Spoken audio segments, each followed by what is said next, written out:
तो जी हाँ दोस्तों, इस समय भारत के सबसे अच्छे दोस्तों में से एक फ्रांसीसी राष्ट्रपति इमैनुअल मैक्रों भारत आ चुके हैं। हम सभी जानते हैं कि रिपब्लिक डे परेड में उन्हें मुख्य अतिथि के तौर पर आमंत्रित किया गया है और ये 6वीं बार ऐसा होगा जब कोई फ्रांसीसी राष्ट्रपति भारत में एज अ चीफ गेस्ट पधारे होंगे। अब वो भारत आ गए हैं, उनका भव्य वेलकम किया गया। हम सभी लोगों ने देखा, रोड शो किया गया जहाँ पर प्राइम मिनिस्टर मोदी के साथ इमैनुअल मैक्रों का भव्य अभिवादन किया गया। इसके अतिरिक्त इमैनुअल मैक्रों को प्रभु श्री राम के लिए जो मंदिर बनाया गया है रिसेंटली, उसका एक नमूना भी भेंट किया गया, जिसे देखकर वो काफी खुश हुए।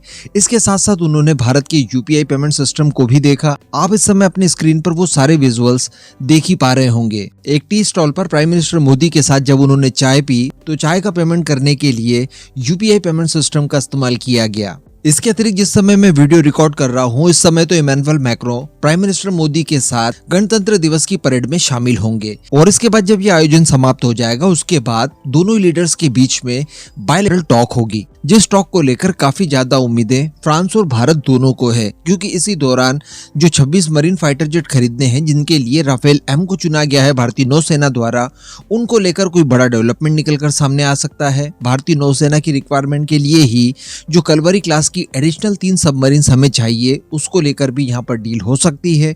और इससे भी बड़ी बात कि सिविल पर्पस से जो न्यूक्लियर पावर प्लांट भारत के अंदर स्थापित किए जाने हैं, इनको लेकर कोई बड़ा डेवलपमेंट भारत और फ्रांस के बीच में हमें देखने के लिए मिल सकता है। लेकिन दोस्तों, इसी के साथ साथ फ्रांस से हमारी एक शिकायत थी और वो शिकायत जुड़ी हुई थी एयरबस से। हम सभी जानते हैं कि एयरबस अकेले फ्रांसीसी कंपनी नहीं है, लेकिन जो मुख्य कर्ता धर्ता है वो फ्रांस को ही माना जाता है। अब हमें इस बात को लेकर काफी ज्यादा दुख हुआ था कि हम लोग पिछले 1 साल के अंदर लगभग 700 विमान एयरबस से खरीद चुके हैं। इसके अलावा C295 जो मिलिट्री ट्रांसपोर्ट विमान है, वो भी हम लोगों ने एयरबस से खरीदे, जिन्हें इस समय टाटा कंपनी भारत के अंदर ही एयरबस के साथ मिलकर मैन्युफैक्चर कर रही है, जिनकी टोटल संख्या थी 56, जिनमें से 16 बने बनाए आएंगे और 40 का मैन्युफैक्चरिंग भारत के अंदर किया जाएगा।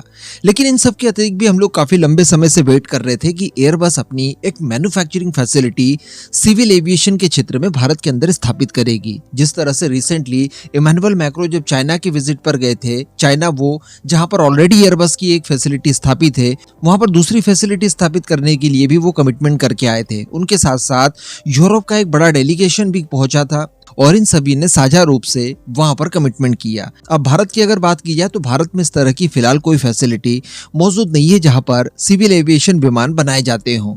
लेकिन अब इसको लेकर एक बड़ी खबर निकल कर आ रही है। दरअसल मैं आपको बता दूं कि टाटा एडवांस सिस्टम लिमिटेड और एयरबस के बीच में एक और नई साझेदारी हुई है। जी हाँ, और इसके तहत बताया ये जा रहा है कि कमर्शियल पर्पस से हेलीकॉप्टर्स मैन्युफैक्चर किए जाएंगे भारत के अंदर। दरअसल एयरबस द्वारा सिंगल इंजन H125 हेलीकॉप्टर तैयार किए जाते हैं, जिनकी कमर्शियल मार्केट में अच्छी खासी डिमांड बताई जाती है। तो इनको लेकर बताया जा रहा है कि टाटा और एयरबस के बीच में एक समझौता हुआ है, इवन डील हुई है, जिसको लेकर अब ये हेलीकॉप्टर्स भारत के अंदर ही मैन्युफैक्चर किए जाएंगे। इनको लेकर बड़ौदा गुजरात में एक बड़ा प्लांट तैयार किया जाएगा, जहां पर इनकी मैन्युफैक्चरिंग की जाएगी। इसी खबर को लेकर इकोनॉमिक टाइम्स की तरफ से ये बताया गया है कि भारत में इसको लेकर एक बड़ा मार्केट मौजूद है और शुरुआती तौर पर ही बताया जा रहा है कि 600 से लेकर 800 हेलीकॉप्टर्स बहुत ज्यादा डिमांड में है। यानी जैसे ये कंपनी हेलीकॉप्टर्स की मैन्युफैक्चरिंग वगैरह शुरू करेगी, हाथों हाथ इन्हें ऑर्डर्स मिलने शुरू हो जाएंगे और 600 से लेकर 800 हेलीकॉप्टर्स तो